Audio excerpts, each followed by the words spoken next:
Welcome to new TV Telugu. ఆంధ్రప్రదేశ్లో పాలనా మౌలిక సదుపాయాల కల్పనలో అత్యుత్తమ విధానాలను అమలు చేసే దిశగా ప్రభుత్వం కీలక అడుగు వేస్తోంది. ఇందులో భాగంగా రాష్ట్రానికి చెందిన 9 మంది మంత్రుల బృందం సింగపూర్లో పర్యటించనుంది.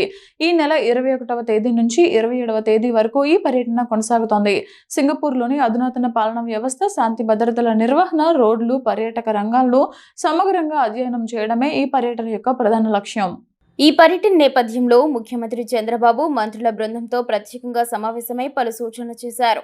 మంత్రులు నారాయణ, పయ్యావుల కేశవ్, అనగాని సత్యప్రసాద్, జనార్దన్ రెడ్డి తదితరులు ఈ సమావేశంలో పాల్గొన్నారు. సింగపూర్లోని పరిస్థితులను క్షుణ్ణంగా పరిశీలించాలని, అక్కడి విజయవంతమైన విధానాల్లో వేటిని ఏపీలో అమలు చేయవచ్చో గుర్తించాలని సీఎం సూచించారు. తెలుసుకున్న ఉత్తమ విధానాలను రాష్ట్రానికి తిరిగి వచ్చాక అందరితో పంచుకొని వాటి అమలుకు కృషి చేయాలని చంద్రబాబు మంత్రులకు స్పష్టం చేశారు.